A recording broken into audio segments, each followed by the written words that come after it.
Well, there is no other destination quite like it in Australian motorsport. 130 kilometres southeast of Melbourne, Phillip Island, where the circuit is tough and terrifyingly fast. The weather is always unpredictable, and in many ways they're driving into the unknown today because for the first time this season, the V8 Supercars will tackle one 300-kilometre race. We'll have 33 starters. There are 2 compulsory pit stops, and the pit window opens at lap 2 and closes at the end of lap 48. The weather, cloudy, possible showers. We can tell you that they're probably going to turn on the taps shortly. We've also got reports of lightning coming in across Bass Strait, so it looks as though we're in for a wet afternoon.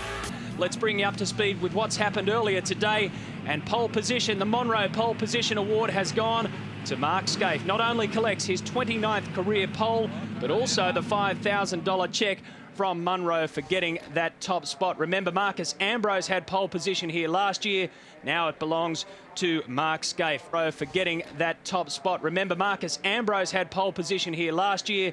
Now it belongs to Mark Skaife. This circuit, 4.45 kilometres. Neil Cropton, it's tough but exhilarating. And a real driver favourite, Matthew. 4.445 kilometres around, 10 corners. Fast, sweeping corners, huge lateral load, a lot of tyre wear expected here. Lap record held by Craig Lowndes, a 1:33.4. As we go through the starting grid, we can also recap how they finished in the top 10 shootout. As I said before, Mark Skaife with pole position, but Todd Kelly, that's his best qualifying performance in the V8 Supercar, so it's an all HRT front row. Marcus Ambrose and Jason Bright there in 4th. Greg Murphy in 5th. Lowndes held on to his qualifying position in 6th. John Bowen, Stephen Richards, Paul Wheel and Garth Tander all had a few little mistakes on their shootout lap. Cameron McConville down there in P14, been a good weekend for him. He's been to Vanuatu on holidays in between times and actually got a big dose of food poisoning. He's okay this weekend. Isn't he in for a big shock this weekend if he's been in Vanuatu, because we are almost certain that it will rain. The reports are that it's coming across Bass Strait. Stephen Johnson there in car number 17, position 25. They've been struggling a little bit more than they should have, given that they had a pretty good round. And Rodney Forbes in position 30. And there is Russell Ingall, the last man on the grid. Let's go back 12 months. I don't think you really need any reminder of exactly what happened here. This is even before they got to turn 1 in race 1. And take a look at Jason Bargwanna. Upside down, the biggest roller coaster he's ever been in. And when car number 34 landed, it had no wheels. That was 35 actually when he was in it. Now back to 1997, an almost instant replay if you like, 5 years earlier. That's Mark Larkham in the Mitre 10 car, almost exactly the same as what happened to Bargwanna. And now they return to Phillip Island in 2003 as teammates with unhappy memories of going into turn 1. So 33 cars are gridding up. Paul Romano is a non-starter this weekend, and David Thexton, one of the new guys, is trying to make it. He did not qualify. So you're looking at Craig Lowndes as we get hopefully a green light and a good clean lap to begin round 2 of the V8 Supercar Championship. It's all red at the front row of the grid. Jason Bright looks to have got a good start from the second row. The answer is in turn 1. Mark Skaife leads him out. Todd Kelly is under an enormous amount of pressure. Bright's already got him. Through turn 1 they go, the right-hander. Doohan corner. Up to the southern loop. Skaife has got clean air. Jason Bright jumped out straight away from position number 4. This is the dangerous corner, especially when they're going in too wide. Around the loop they go. Look at this. Ambrose on the outside of Lowndes. Murphy buys in. Oof.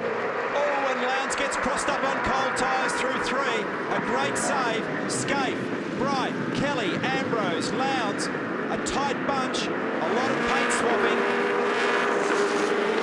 Someone in the grass on the exit of 4. Skaife making a gap on cold tyres. Skaife and Kelly, the fastest men in the warm-up this morning. And remember to keep an eye out for car 9, Russell Ingall, who will hopefully be threading through some of that traffic up the back. Up Siberia. Nothing untoward so far. They're all trying to keep their nose clean. Up over Lukey Heights. Steep gradient down here. Short, punchy. In front of the car gets an enormous amount of weight thrown at it. Max Wilson digs around the outside of David Bernard. And Mark Skaife who said that his qualifying car was not going to be as good as his race car, has thrown out an ominous warning because his qualifying car ended up in pole position. Standing lap time of 1 minute 1 minute 41.7 for Mark, and he was 1.3 seconds quicker than the next man, Jason Bright. That's an awesome opening lap. Your PlayStation 2 race score after lap 1 shows that Bright jumped up 2 positions from the word go. Todd Kelly was the loser in that battle. Craig Lowndes has already picked up 1 position. And the midfielders around the top 10 there have all stayed the same. But Cameron McConville, who also put in a good performance here last year at Phillip Island. In fact, he finished 4th in race 2 at Phillip Island. The best race result of his career is looking pretty good. Paul Wheel gets squeezed out. You've got Paul Wheel being assaulted by Garth Tander at the moment. Wheel had to actually get into the gravel a little bit to survive, and here comes Rick Kelly up the inside of Cam McConville. It didn't quite stick, and Russell is up to position 26 after the first lap. Matthew, to give you an idea of just how costly traffic can be in one of these typical V8 supercar races, keep in mind I mentioned that Scaife's opening lap time, the standing lap, was a 1:41. You've only got to go down to position 10, and the standing lap time's about a 1 minute 46. If you're back in the pack, you drop 5 seconds in the opening lap as Tander comes up the inside. Well, it didn't pay off in the end.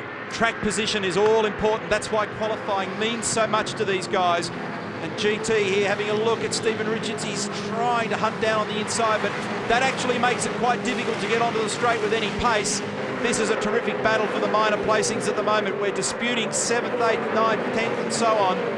The order: Scaife, Bright, Kelly, Ambrose, Lowndes, Murphy, Bow, Richards, Tander, Wheel and McConville. Shell Helix race update will keep you informed right throughout this 67 laps. And down in pit lane, Daryl Beattie's got some news.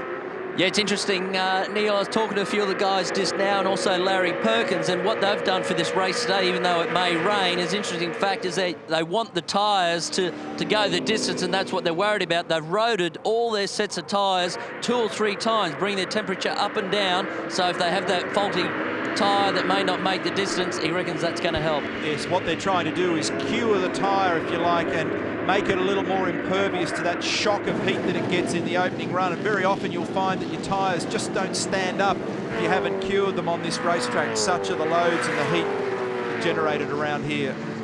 Clear problem, as you may have just seen from car 19, David Bernard. Dig around and find out what the problem is there. He qualified here in 23rd position. Hasn't been too happy with the setup. I dug out the results from last year's race, Matty, to have a look at just what happened after they'd done a few laps here. And for example, at the end of race 1 last year, in the last 3 laps, Ambrose dropped off from doing times around the mid-35s to a high 36, and his last couple of laps were low 39. Such was the rear tyre degradation. And that's a pretty typical story of what happens at this racetrack. Greg? Neil, car 19 coming in, David Bernard. He was inching his way around the track the last time past us. It is a clutch problem. The clutch is slipping. That could be David Bernard's race run. Oh, well, they've had the garage door down there, Rusty. Clutch problem. And obviously in the single race format, that's pretty catastrophic. You're not going to recover from that. So David Bernard's day's all but done. We're on board with Craig Lowndes here. This is turn 3, and look at the way the bonnet and that little hood area on the bonnet move around. Enormous velocity in that part of the circuit, Matty, up to 245 k's before they break in this spot. A lot of errors over the course of the weekend as Tander goes through on Richards. People going straight ahead. It's a place where you can afford to do that, but not in a race.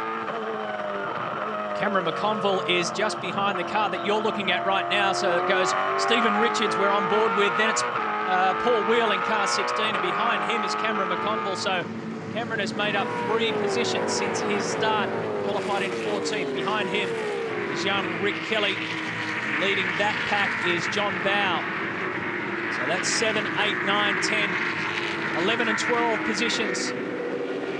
The pit window is open.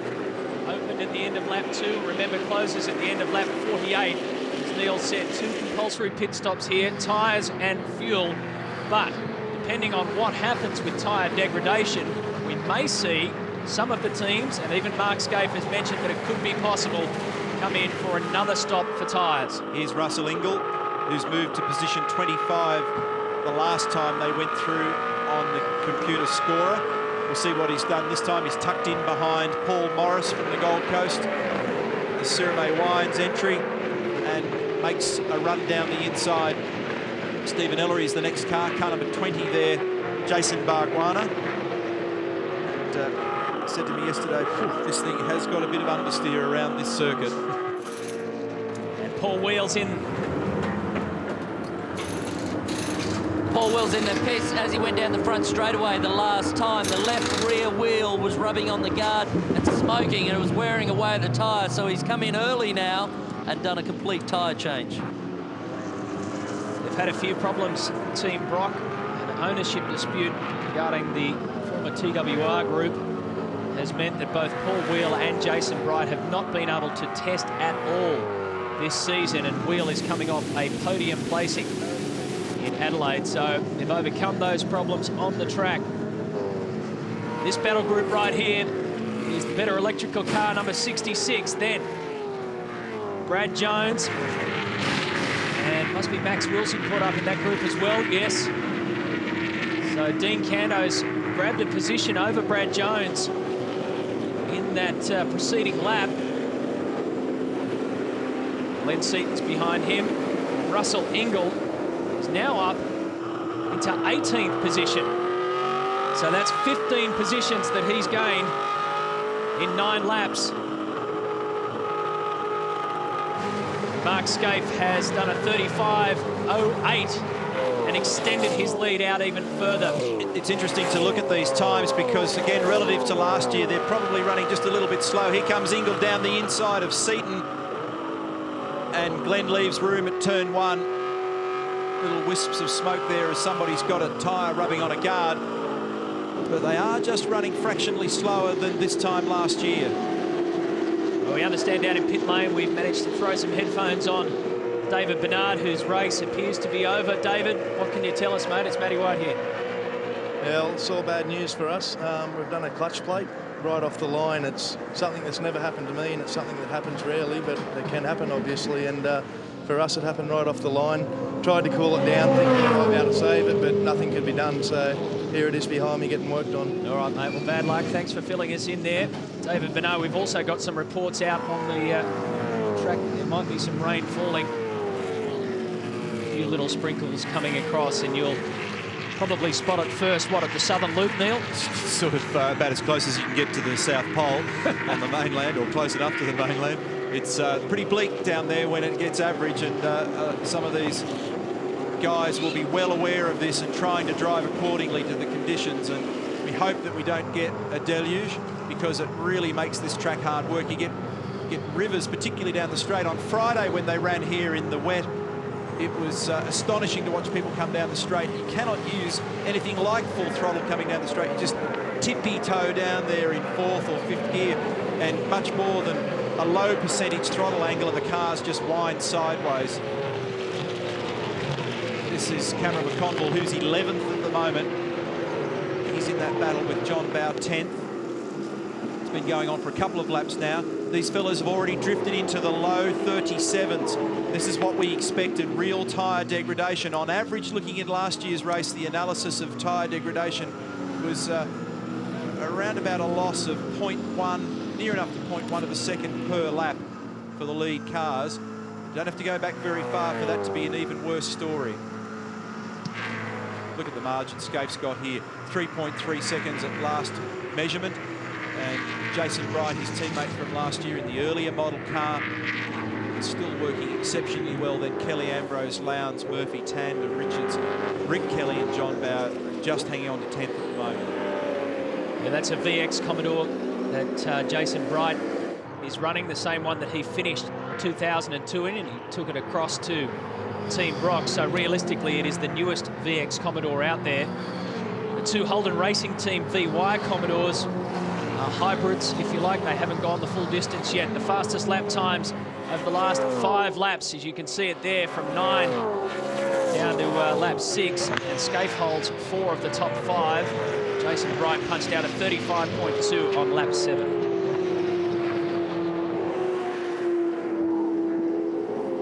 Battle for award honours here between Marcus Ambrose and Craig Lowndes, 4th and 5th. Greg? Neil is down here at the moment. We've tracked down the tyre. We just come off Paul Wheel's car. Have a look at this. This is the left rear of it. You can see the way that it is cut. The guard is cut into the edge of the tyre. And the Dunlop guys tell me it's gone down to the canvas. So that really has thrown Car 16's tyre strategy. Bear in mind, they've only got 10 tyres to use across the weekend, right into chaos. And Greg just mentioned the two key words for the rest of the afternoon: tyres and strategy. Neil, over the last few laps, the Super Cheap Autos team have been in constant radio contact with Stephen Ellery. The car doesn't sound real good at the moment. He believes it's broken the exhaust. And what the team are saying is that it's virtually killed off the bottom end power. That is no good. He's back in 20th position right now. Seeing Walburn in the foreground. Wally Walburn's been around in professional motorsport in Australia for a long time, and been a pretty frustrating start to this year's championship for the Super Cheap team. It's got a broken header, or she sounds like an old tractor.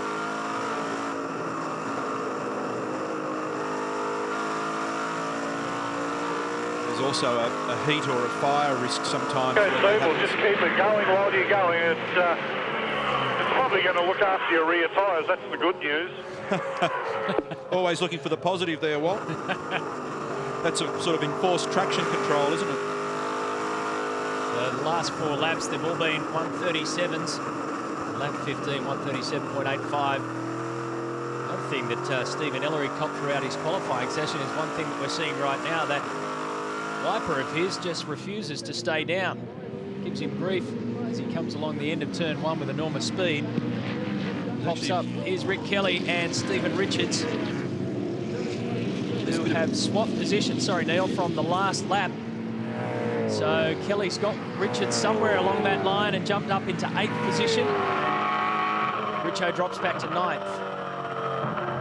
I was going to say, it's a bit of a trick with things like the wiper. It probably seems like a relatively innocent little thing until, of course, it rains, and when the wiper won't settle or it won't land on the screen and give you a proper wipe and sweep, it can actually be a real drama. So, and often it's the sort of thing when you build a new car, maybe there's something different in the mechanism and you haven't carried over from a previous car, or the aero is different on the car and so you get a different outcome, and all of a sudden you go to a high-speed track and you get plus, you know, over 250 Ks or more, and all of a sudden you've got a problem you didn't think you had. Just a little thing, but they're the kinds of things that can sometimes add up to a disaster. Here's an incident with Max Wilson at turn 4 involving Paul Morris as well. And they run down the escape road, which in years gone by was the original Phillip Island Grand Prix course. It's still the same shape, it just extended further down, did the U-turn and then rejoined on the run to Siberia. It was shortened up when the track was rebuilt for the Australian Motorcycle Grand Prix. And if you're going to have a problem around here, that's the place to do it, because most other places where you get into strife around Phillip Island will bite you. Remember Max Wilson last year in his debut here at Phillip Island. This is, of course, only the second time he's tackled the island. He ended up, what, another 50 metres around the corner and was in a whole heap of trouble, and Craig Lowndes ended up ploughing straight into him. So Paul Morris now has a look on the inside of that very spot that I was just talking about. Paul Dumbrell goes wide and then closes the door around to 5 and Siberia. He's sitting a lot lower in the car, Dumbrell, because his wallet's got a lot thinner in the last couple of races. He's been making donations left, right and centre, and I'm sure that he and his team are conscious of that, and they just want to have a clean race.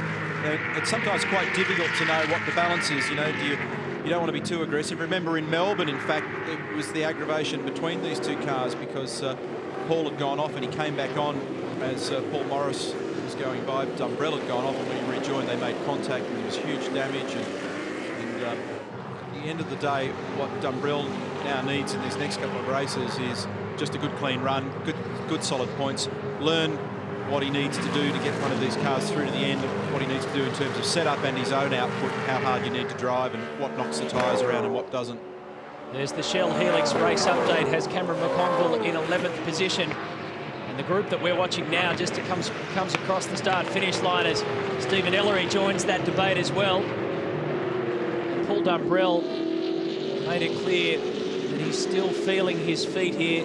One of the things that he actually spoke to me about, the biggest learning process for him was pacing himself throughout the races. And of course, with this being the longest race that he's done so far, they had 2 split 250k races at Adelaide. And Ellery gets him. The high speed turn 3. Now hard on the brakes for 4. There's Dumbrell, slots back. So Stephen Ellery moves up to 18th position. Yeah, Paul Dumbrell talking about how he had to learn how to hydrate, learn how to pace himself throughout these long distance races, probably around about 2 hours in the cockpit for this one. So he's picking the brains of his teammate Stephen Richards and anyone else he can find. v8supercar.com.au not only has the latest news, but also the calendar, point scores, continually updated. If you want to know where we're heading next and the telecast times, you'll find it all there. This is on board with Stephen Ellery. Just watch this move up the inside of turn 3. It still must have reasonable power, and even though it doesn't sound very sweet, it's enough motor car to give him something to keep on fighting with as we go back to our leader with a 3-point-second margin over Jason Bright. Scaife, Bright, Kelly, Ambrose, Lowndes. They're the actual gaps you can see. And in the background there you can see Marcus and Craig still having their battle, which hasn't changed. Remember that the thing that's going to scramble this pack, a couple of things, couple of possibilities here. We've got compulsory fuel and tyre stops to come, and I wouldn't expect to see too much action this side of about mid-race distance, but you just never know with strategy. And the other thing is this question mark regarding the weather. So far, so good. So far, pretty clean for Craig Lowndes and Marcus Ambrose. Mark Scaife is our race leader. He is closing in, if he can keep it this way, for another 47 laps on Peter Brock's all-time Australian Touring Car Championship record of 37 wins. If Scaife can clean this one up, it'll be 35. And here is a toss-up. Jason Bright comes in. Greg Rust. Well, guys, this is a stop for fuel. Now, bear in mind, the fuel fill rate is around 4.5 litres per second. The burn rate around a circuit like this, the consensus from most teams, that's a good stop from Brighty, 13 seconds. So 13.9 seconds, that's about 60 litres, as you were talking earlier, Neil Crompton. That's about how much fuel they put in that car. On average, a supercar around the island will burn 2 to 2.5 litres per lap. Yeah, well, that's an interesting strategy for these guys. And depending on where Jason comes back out, that may influence whether or not it turned out to be a good move, but they've done their fuel. And that also suggests I didn't actually get an accurate time on how long they were stationary, but they may not have actually run full with that car to begin with. They've now filled her up. Well, we worked out from start to finish, and including your stop in pit lane, 60 seconds for fuel, roughly.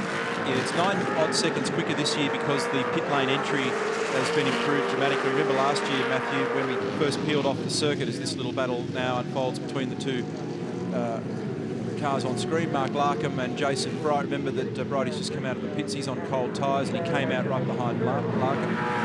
This year they've moved the pit lane speed limit back down to a more normal position just on the approach to the pit lane, and that's actually made the total lost time about 9 seconds quicker, and that's on the assumption of a standard length pit stop. And so we're expecting that the fuel stops are going to take just over a minute, and we're expecting that the tyre stops are going to take around 50 seconds or thereabouts.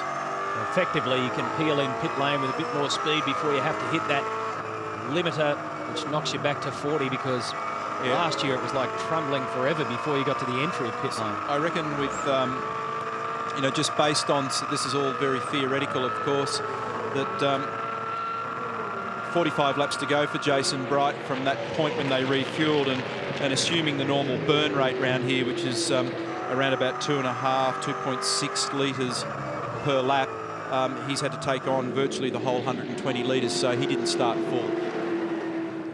Here comes Max Wilson. 7 seconds gone so far for Max Wilson, another fuel stop. And just to verify what you were saying there, Neil, I've had a word to crew chief John Panozzo from Team Brock. He said you're exactly right. Basically, they didn't start at full, but it's now full, obviously. So Max Wilson will also be, as he rejoins with some clear road. Been an interesting start to this season in the new team for the Brazilian. Last year, in his first year in V8 Supercar racing, he just set the world on fire, especially in qualifying. He didn't get any real race results to speak of, but in qualifying, he was always up there. And in fact, I think it's something like he made 11 out of the 13 shootouts for the season, which is an extraordinary result in his first year in this category. The Shell Helix race update shows you that John Bowe is still in the top 10 and Paul Radicic has moved up to 10th position. He started from 19th, so another good performance from Paul Radicic. Stephen Johnson, who was looking so good at round 1 in Adelaide until he collected the wall late in race 2, as Cameron McConville now comes in, and they've got smoke coming out of the rear of that. Of course, our reporters will get us the latest in there, and Rusty's bolting down there now. So Cameron McConville thought it was a regulation stop until they came in. Rusty? Just trying to find out from the guys exactly what's going on, Matty, at the moment. Some puzzled looks from the team at Lansvale Racing, and one very unhappy Cam McConville. I'll come back to you. Okay, so Cameron McConville in a bit of pain as far as the car goes. Puzzled looks is the order of the day. Mark Scaife is our race leader, by the way. He now has an 11-second lead over Todd Kelly as they approach the halfway mark and pit stops start to come into play. Still no sign of that threatening rain, but you can be rest assured that it's probably on its way. Mark Larkham has just left the pits, so he's been in and out the Orcon Ford.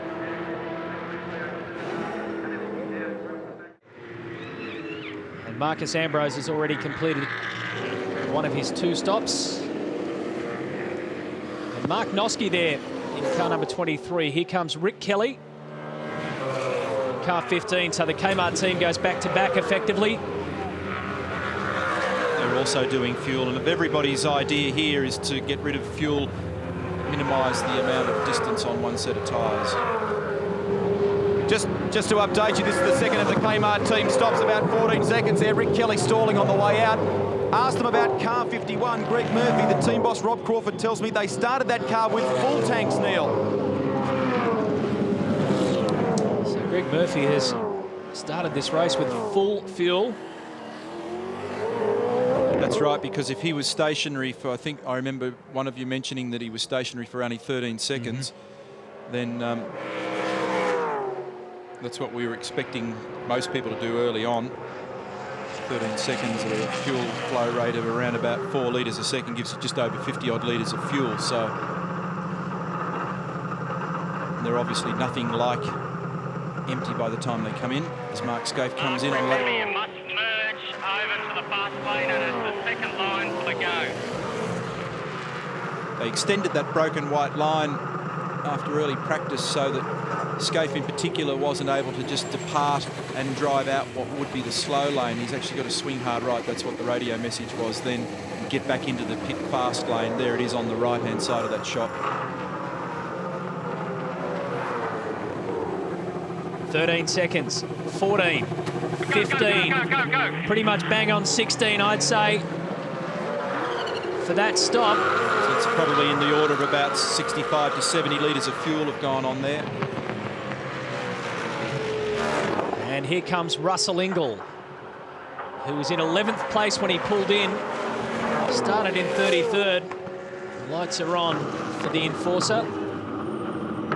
His teammate Marcus Ambrose has already been in and out. Fuel use. And it's just a fascinating battle these days on this side of pit wall. Daryl Beattie, not bad, 15.4 seconds. And here's Stephen Johnson as well.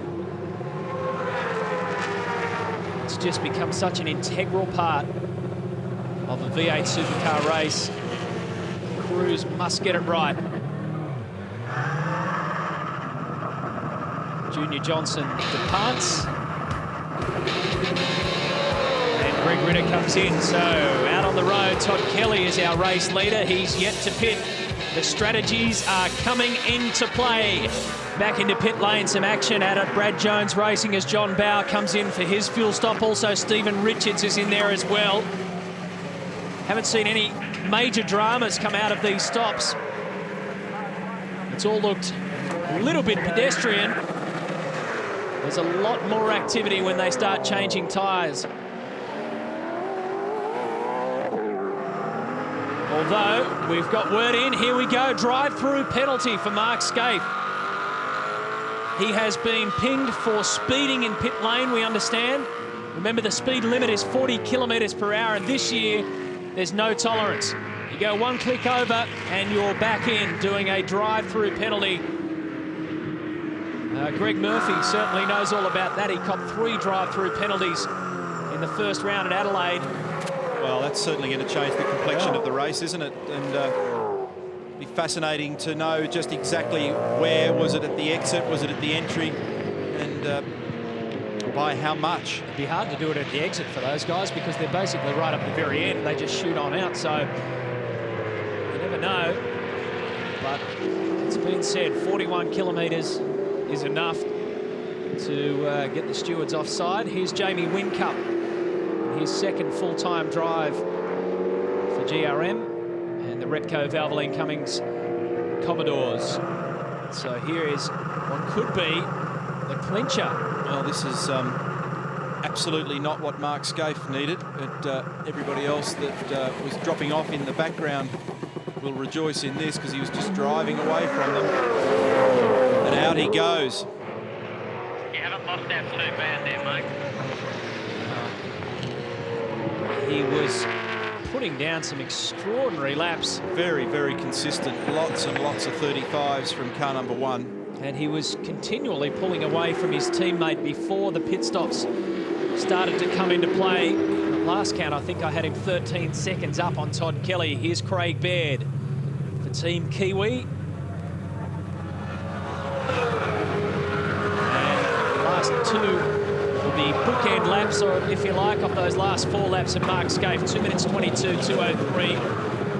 26, lap 26 was the fuel stop, of course, and then lap 29 is the drive-through. Daryl Beattie might help us understand this a bit better. Daryl? Jeff, can you explain what happened there with Mark? I saw you watch the speed then, and it was 40 on the dot. Daryl, you were with me. I mean, it's bizarre. I walked down there to the speed camera, and the girl had it on him as he come into pit lane, and it didn't budge off 40. And I asked her what it was like on the first stop for fuel. She said it was fine. So I don't know who's. Apparently there's another speed camera up the other end, so one of them's out. So all weekend, we're so crucial on it, and you're in the lap of someone. Now, I don't know whether they dropped the thing or whatever, but one camera's right and obviously one's wrong. So I don't know how you work that one out. Been a bit of an issue, that's for sure, this year. I know. Look, I don't call a penalty, but what do you do? Thanks, mate. Thanks. Jeff's doing his level best to restrain himself from what we know he wants to say, but the part that's often very difficult to ascertain is the arrival speed, and that's the bit where the electronic limiter doesn't have any influence. Also, the gun that he's talking about, which looks north up the pit lane, wouldn't pick up the drivers as they first engage the limiter. And they go through like a little chicane. It's on the approach. This is Lowndes. It's on the approach to the pit lane now.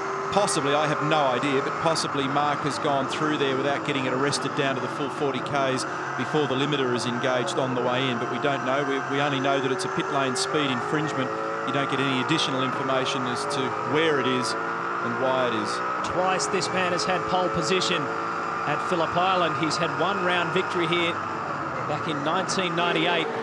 Back then he was in a Holden Commodore, and in fact Commodores have swept this event for the last 7 years. Came back to Glenn Seaton in 1995, was the last Ford to win it. You know what I'm finding pretty interesting in all this at the moment, Matthew, is the lap speed. We're only 31 laps into this race. We are not yet at half race distance. Most of the cars are now carrying a little bit fatter fuel load once again, and we're seeing lap times that look to be in the high 36, low 37 realm, and that means that they've really got to be very gentle to get through to at least the midway point of this race before they rattle the other set of tyres on, unless they've decided to take a deliberate strategy for an additional pit stop for tyres. Now, the problem is that's the pit lane entry just there, just off to driver left on the approach to turn 10, and you lose so much time at Phillip Island coming in, making a stop and getting back out and rejoining to your normal. 32 laps completed, Craig. How are the rears? There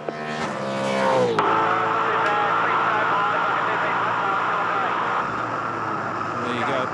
Not too bad. I can do these lap times all day. And he looked down at his anti-roll bar controls to just make sure that he had them configured in a way that was going to be gentle on the rear tyre. And so that's the thing. Some people are now recovering a bit more speed as they get themselves back into the right rhythm again with this fuel load on. For example, last time round for Lowndes, 36.1. Remember, it's a team that tests here, and they did a lot of laps here last week to try and get an understanding of how the car would behave when they start to stitch together a bit of time on the tyres. Greg Rust. Well, Neil, if you cast your mind back to race 2 in Adelaide, Cam McCombell had some dramas again here today at Phillip Island. What's gone wrong?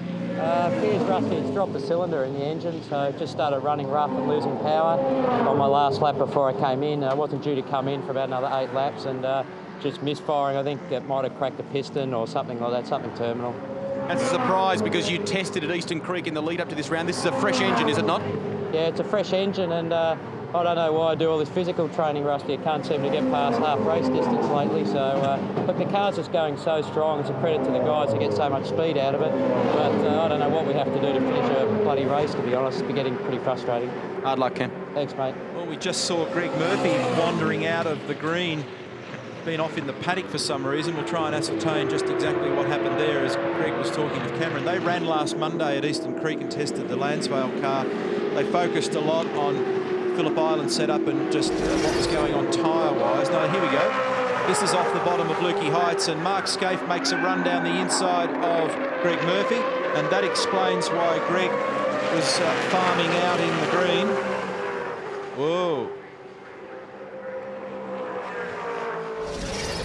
That'll cause a little bit of aggravation, and hasn't been Greg's year so far, has it? Last time round in Adelaide, Russell Ingall had a lunge. She's doing all right things. First of the tyre stops that we've seen is Stephen Ellery. Go. Watch the 40K, Steve. Watch the 40Ks. So the story so far of this race has been Mark Scaife, a drive-through penalty and an incident involving Greg Murphy. Craig Lowndes has yet to pit. Here's our race leader at the moment, Paul Morris also is yet to pit. Simon Wills, Glenn Seaton. Jason Bright is the first one of those to pit, so when it all shuffles down, Jason Bright in car number 50 for Team Brock should be our race leader. So yeah, I'd hate to be a weatherman in this part of the world because we were certain it was going to rain. Now it looks as though it's cleared up a little bit more. Greg Rust. Matthew, that is the exact scenario that is happening with Craig Lowndes at the moment. The Ford Performance Race team are fairly confident they can keep his car out. They are standing by for fuel, in fact, for Craig now. So here he comes. But what they were doing with the Cat Ford was playing a waiting game, depending upon the weather. They've now elected to bring him in for some fuel. To update you with Rick Kelly, the constant radius corners on this circuit, it makes it very, very easy for a driver to lock a brake if they haven't got the car back on an even keel, and that's what's happened with Rick Kelly. He flat spotted a tyre. It was not the time they wanted to bring him in for tyres.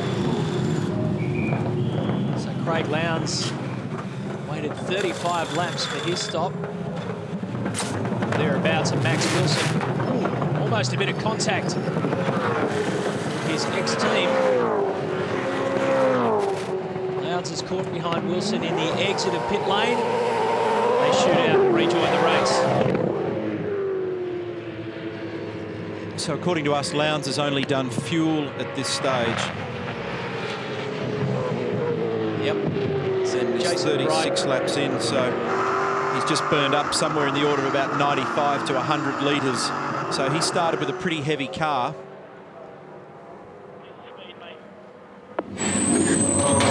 Garabini Ambrose is in the cruise, just chasing tyres. They've got a hammer out for the left-hand rear guard here. They're about to give it a bang, but everything's fine. Oops, they've let the car down and they didn't quite have the air jack out, but other than that, it's good. Around about 9 seconds for that one, Daryl. So Marcus Ambrose puts a tick in both boxes of the compulsory pit stop. Fuel and tyres. And that was at lap 36, so he took fuel at 24 and tyres at 36, which is pretty much what we expected most people to do, as best you can drag the information out of them. And for those that have hung on, there might be an interesting factor here, Greg.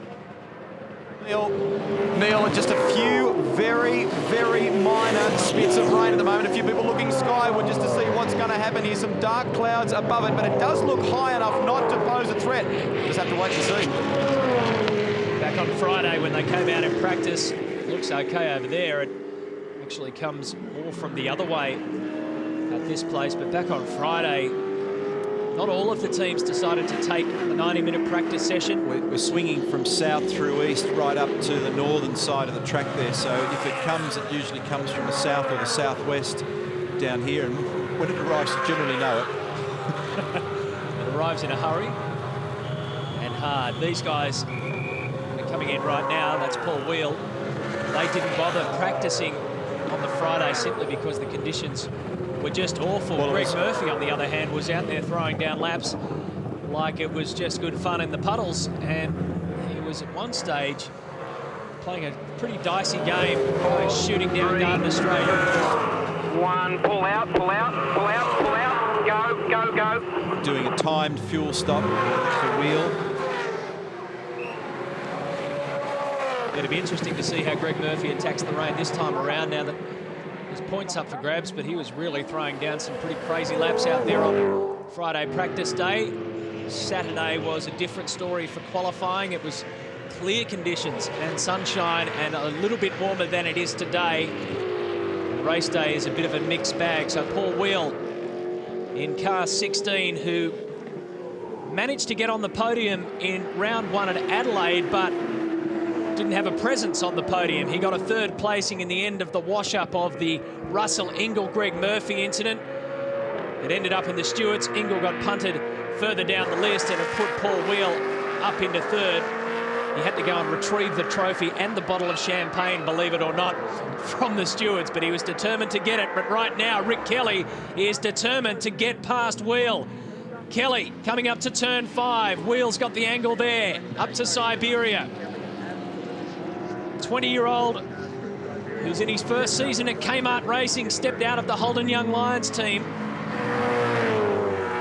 He is refusing to let Paul Wheel, who's just come out of pit lane, gain track position on him. Up over Lukey Heights, Paul Dumbrell is behind that group of cars there as well, and a bit of dirt you can see on the track. Here is an incident involving Mark Noski. Looks as though it's the end of the southern loop at turn 2. Oh, a huge amount of gravel will go in to the front of the thing. Oh, and actually I think he's going to make it to the wall. He does. So worse than just a bit of gravel in the front of it, actual damage to the front right corner. Well, the order of play at the moment sees Paul Morris leading, and this is an uncorrected score. It depends on where you are in the sequence then. Bright, Lowndes, Scaife. That's the top 4. But if you look at it in corrected terms, it's Ambrose, Bright, Kelly, Lowndes. That's factoring in what either has happened or what is likely to happen based on some simple assumptions for how long it will take for either their tyre or fuel stop, depending on who's done what. Yeah, so that PlayStation 2 race score you're seeing right now is in a sense provisional until all the pit stops have been completed. And that doesn't take into account things like fumbles in the pit lane, Matthew, or any traffic interruptions on the way in or out of the pit lane. And from a strategy standpoint and from a race pace standpoint, Ambrose is looking pretty reasonable at the moment. And also his teammate as well, as I just looked down our list, which would be corrected. Here comes Mark Scaife again. Our corrected list would show Russell Ingall in 10th place by the time it all settles down, so he would have moved up 24 in place. Let's watch this vital tyre stop for Mark Scaife. He's already spent 45 or 50 seconds in pit lane longer than he wanted to, courtesy of a drive-through penalty. That gives you a realistic idea of the view up above. It's still pretty dark. That's why he's got his headlights on. And Mark Scaife now has done both of his stops. 39, lap 39 was his tyre stop. Here's problems for John Bowe. Well, this is the similar problem that they had at Brad Jones Racing. Brad Jones's car in round 1. Go. Now it's compounded.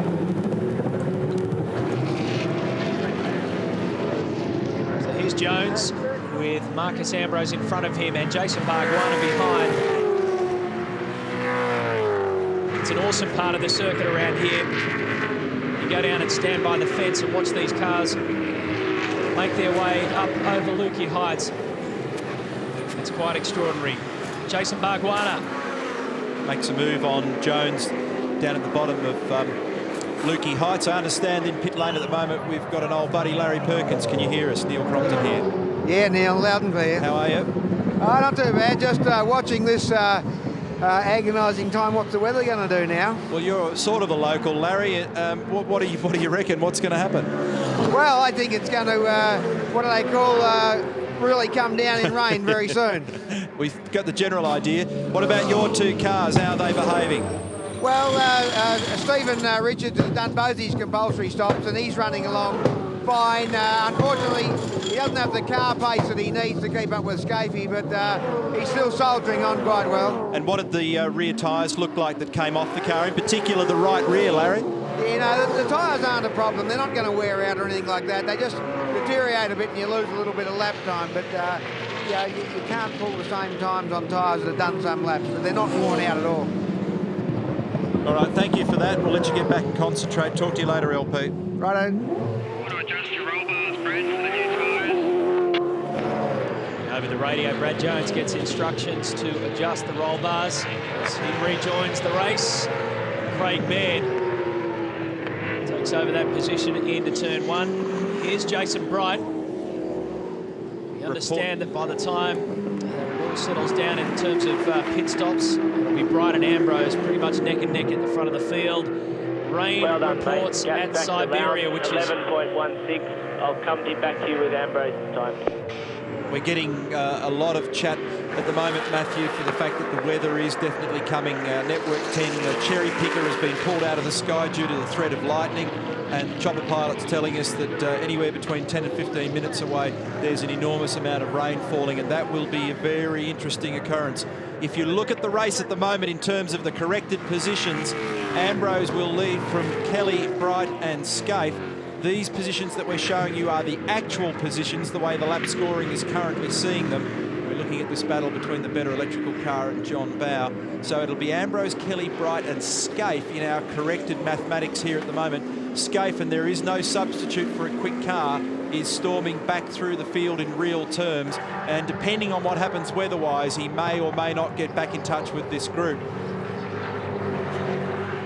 He certainly had the pace to start the race. He built up a big buffer before he got hit with that drive-through penalty. So maybe the first 20 or 25 laps could be the ones that do it for Mark Scaife. As wipers are on some cars.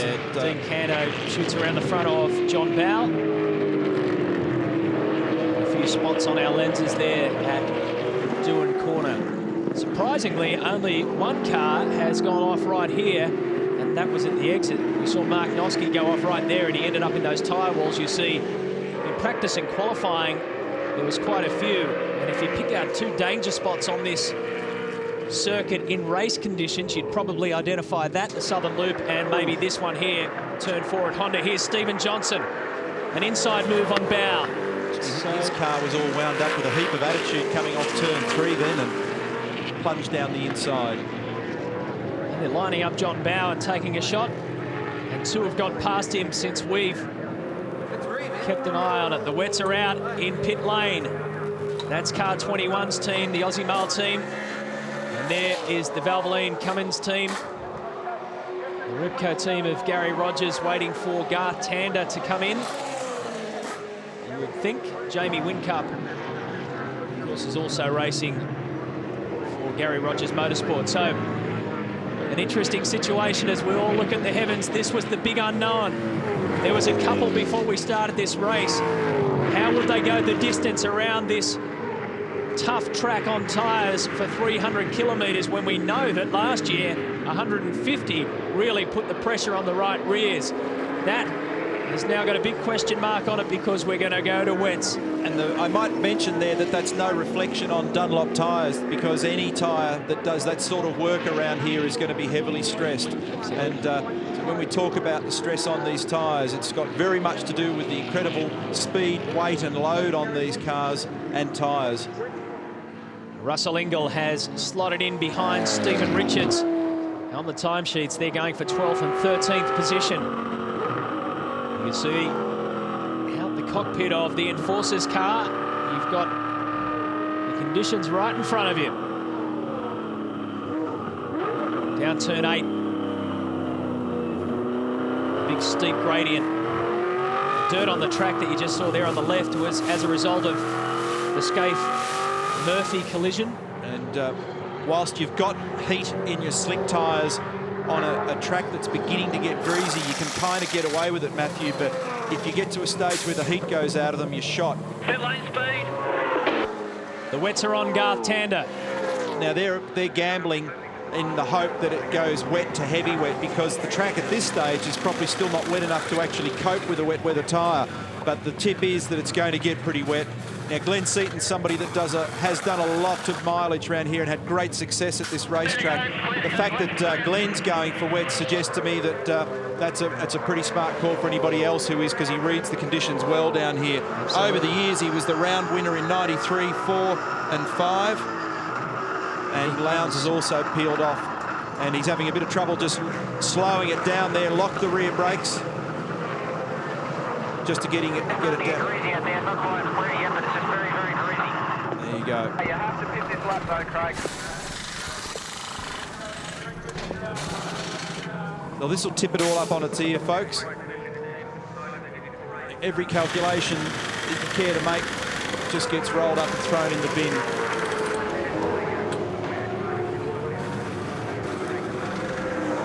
So Craig Lowndes and the Cat car go wets for the remainder of this race. And you heard Craig say that it's just got greasy out there, and what you see is what you get. You can see that it's just got that sheeny look on the road, Greg.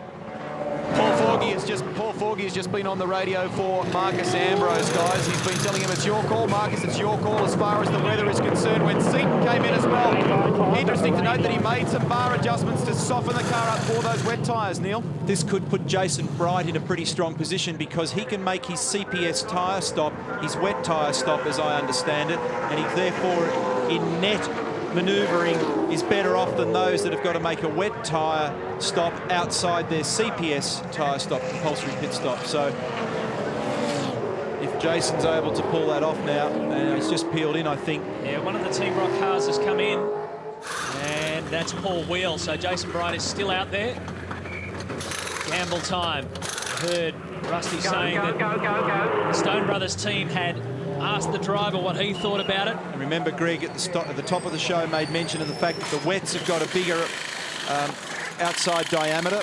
You've got to be a little bit careful with the way you've calibrated your speed limit, because it's very easy if you've calibrated around 40 k's on a dry tyre to be doing more than 40 k's on the wet tyre. Let's pick the brains of somebody who's been out there today as Max Wilson comes in. Cameron McConville has joined us. Your rain light on, Max, when you go. Here in the commentary box.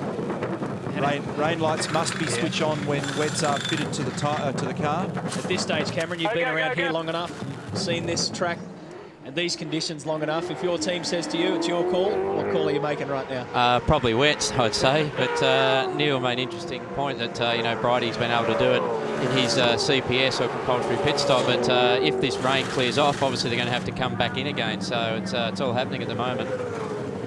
Just update us on exactly what happened with your Carl? Yeah, unfortunately, it cracked a piston in the engine, and we had that happen to our previous engine in qualifying at Adelaide, but put a fresh engine in for the race there, and this engine was brand new for this weekend and slightly different spec, and it's cracked a piston again, unfortunately. Now, Wally, of course, would be suggesting driver abuse, Cam. Yeah, naturally. It seems I'm hard on pistons, Promo, so I don't know how you actually do that, but I didn't slot it in the wrong hole or anything. It just stopped.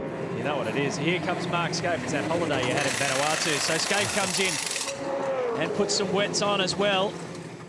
And it changes by the second, so what you had at, say, turn 4 the previous lap, you may not have this lap. Oh, absolutely. I find this track probably the most difficult because it's high speed. Any track that's high speed like this place here, 170k sort of average in the dry, makes it pretty hairy in the wet. A lot of painted lines around the place as well, so, and the curves being painted. But I find these wets aren't too bad in these sorts of conditions, but perhaps not quite as good when it's really, really heavy rain. And it is getting wetter. You can see the amount of water beginning to sit up on the road. Our choppers come out of the sky, so bad is the weather, and it appears to be coming from the west-northwest at the moment, which is a bit unusual here.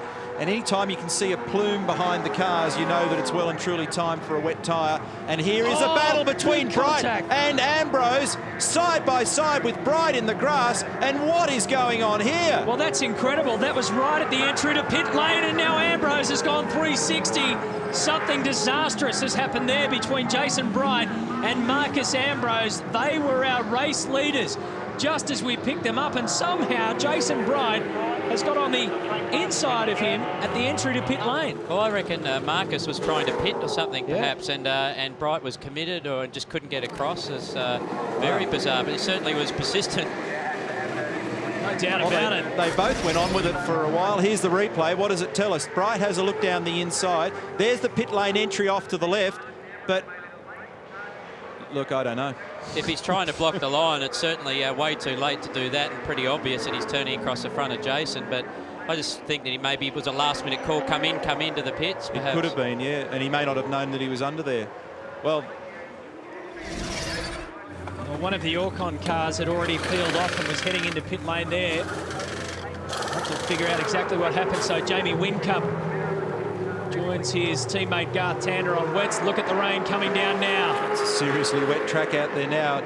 You would not want to be out there on anything like a slick tyre in these conditions. I think everybody's pretty well done the job. Those who waited will have suffered badly.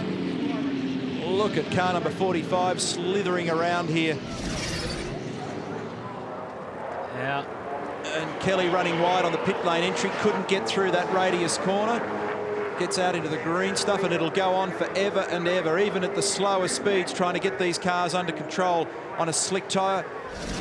You know what, for a minute there I thought he was actually going to nail the fence. It's not that he's going to rejoin him. So the blokes that we talked about that made the call early, like Seaton, who's got a lot of local experience, are definitely better off. Well, guys, I can tell you it's absolutely teeming down here, as you've been saying. Paul Radisich has just come in from the Briggs Motorsport team. He had slicks on. He's just, in the last few seconds, changed to wet weather tyres. What must that have been like out on the ice rink at the moment? Well, the thing about it, Greg, in those conditions is you can barely touch the throttle and you can barely steer the car. Look at the amount of lock that Brighty's got going there. Cameron? That's bizarre. Like, he must be on slicks or something, but no, there's a failure. There's damage, there's a failure. Yeah, there's something... You'd had about 6 inches of toe out on the front left when you were making that gesture, but something has failed as a result of that contact with Marcus Ambrose. See what's going on with the front. Ambrose is off too. That's up on the approach to Lukey Heights, and if he goes across there, he may not come out the other side. Yep. Oh, gas her up, Marcus. Just. Oh. I wonder, Promo, whether he's on slicks. Oh, Max Wilson finds the grass as well. Safety car has been deployed. The conditions have become completely treacherous as Dumbrell. Can he stay in the dirt and stay off the tyres? Only just at the end of that. He's buried. So that is shocking out there at the moment. Oh, there's lots and lots. Just as we said, we predicted when it comes in buckets here at the island. Hey, Cameron, this commentary business is not all bad, is it? It's nice and dry up here. It's very bad. nice. Now, this is down to turn 4, the exit of turn 3. So this is what happened to Max Wilson. Daryl Beattie's got some news. I was just going to say, guys, it's I've been to a place like this on two wheels, and Neil, you know just as well here, this place is very, very fast, and when you get rain like this, the cars or bikes just start aquaplaning, and there's not much you can really do about it. You hear the cars going down the straight here now, just wheel spinning. Well, the cars, particularly if you're on slicks, become almost completely undrivable, and we've seen some examples of that. Well, this will explain that. They're talking about cleaning the radiator. Yeah, and explain Marcus's car. There'll be gravel and grass in there. Marcus has just set a lap record for amount of time on the grass. He was all over the shop there, and will now be able to determine what type of rubber he's got on there as he splashes his way back into pit lane. There you go. Slicks off, finally wets on. Take fire for the rain, Marcus. Just be calm, mate. We'll go out there and we'll get some points. Well, being stuck out there on slicks for that long is just a disaster for him, and that'll knock his position around. He'll have lost a massive amount of time in the last lap or so. Umbrellas are up as the heavens come down here at Phillip Island. Lights are on. There's quite a few guys at home. It's just that we can't see them until they come into focus. It is absolutely belting down at Phillip Island, and there is still 15 laps to go.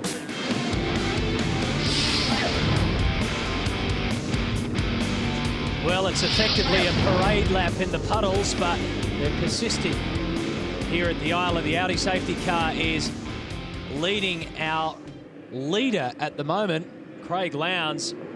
He is just tucked in behind that A6, and he is currently in the wet conditions leading this race.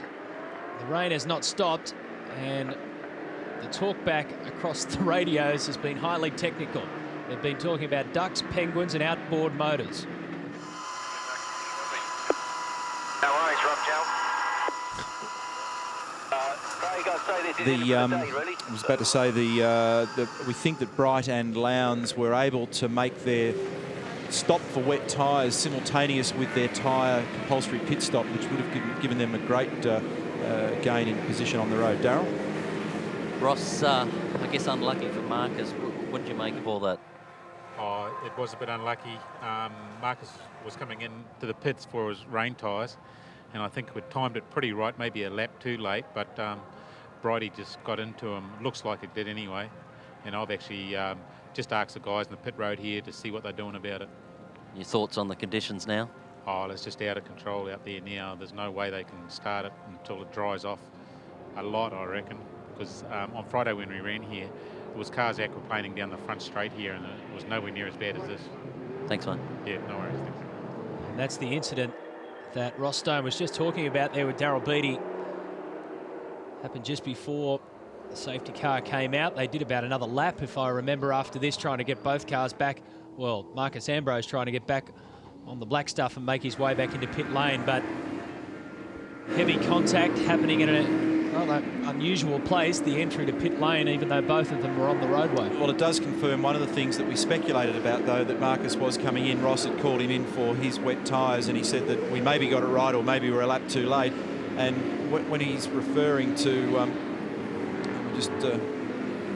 yeah, the AFL round 4, Saturday, 19th of April on 10.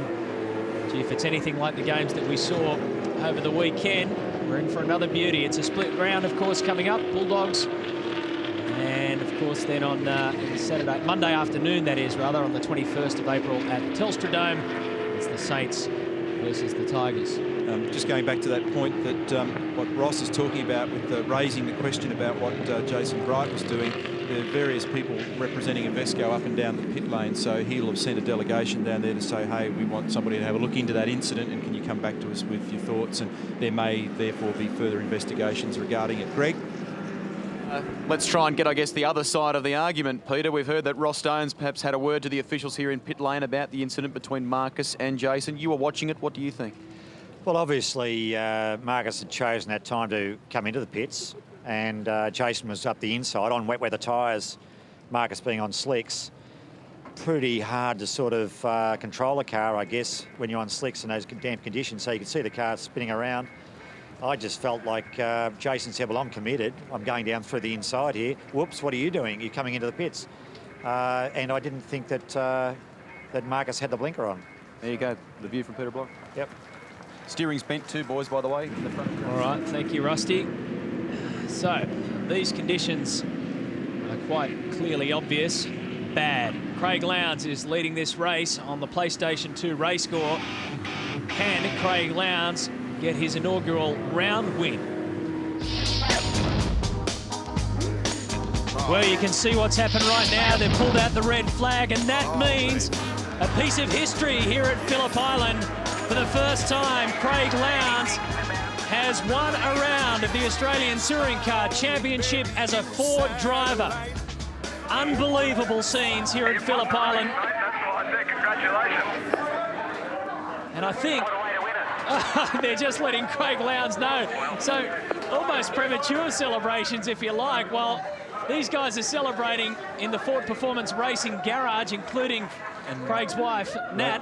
Ray Robbins from Avesco there trying to organise so that they can get the message to Craig, tell him where to go, and they're all busy backslapping, and Craig doesn't even know he's won the race. He says, oh, they're showing red flags, what's going on? Well, he knows now, and Craig Lowndes has been rewarded for consistency and strategy. Unbelievable. Quite incredible the way that this race has panned out at the end. On lap 56, that is, they've pulled out the red flag, and that is also the 50th race win in his Australian touring car career. Take it away, Rusty. Well, some ecstatic scenes down here at the moment for the Ford Performance Racing team. It's been a long battle over the summer in a very short period of time to get this team ready. And Craig Lowndes, you have done it. His wife, Natalie, gives him congratulations as well. Your first round victory as a Ford driver. How does that feel? Well, look, it's great, Greg. It's not the way we sort of wanted to win it with these conditions. But, look, we know we've still got a little bit of work to do. But, look, we're happy to take it anyway. Tell me about the strategy today. You guys were looking skyward. You were waiting as long as you possibly could before you went for tyres. It was a long stop for fuel as well. Talk us through it. Well, really, we decided that if the safety car had come out early in the race, we would stop for tyres and then obviously try to go as far as we could and then put the fuel in towards the end. But the way it was, there was no safety cars until the rain come through. But look, we just had to do as much as we could with the conditions we had. We had to pit anyway on that lap, and I was saying to the guys, just damn hope it rains, and it did. So look, very happy. Put the fans into the driver's seat for us. What was it like out there on the circuit in conditions like this? Well, we had about, I think, 5 or 6 laps where it was just drizzling, so it wasn't too bad. And I was just sort of keeping an eye on the cars in front of me to see how much sort of movement they had and how much brake and how much grip they had. And I guess I was lucky with that. But when we made our tyre choice, or we had to come into our tyre choice, we went out, and as soon as I got to Siberia, she bucketed down. So it's almost like the Queensland weather. But look, it was great decision by the guys. It was a great strategy. But really, it was silly if they're going to restart this race. I said to the guys, they're bloody silly. But look, thank God that they didn't, because there's a lot of water everywhere. Hey, for you and the team, congrats. Well done. That's awesome. Thank you. Jason, congratulations on second place. Yeah, thanks, mate. It's a bit disappointing. I thought we had them all covered, towards the end there, especially when it was dry. The car was fantastic. It was looking after its tyres really well. When we had to change onto wets, we made the right call there. We made it at the right time. Don't know what Marcus was doing. Obviously we've got a late call to come into the pits or something, and we just had nowhere to go. And then I couldn't turn left for the rest of the race, and I speared off at turn 3. That last couple of laps before we got the safety car was like really hanging on. How bad were the conditions out there before they slowed you down? Well, they were all right up to that stage. But once it started pouring down, and there was a couple of cars in the sand trap, there was no way they were going to restart. I don't know what they were waiting for to get it, to wave that red flag. Thanks, mate. Cheers, Darryl. Well, on Friday, your car was a jet in the wet. Are you a little disappointed this has been red flagged early? Unbelievably, yes, actually.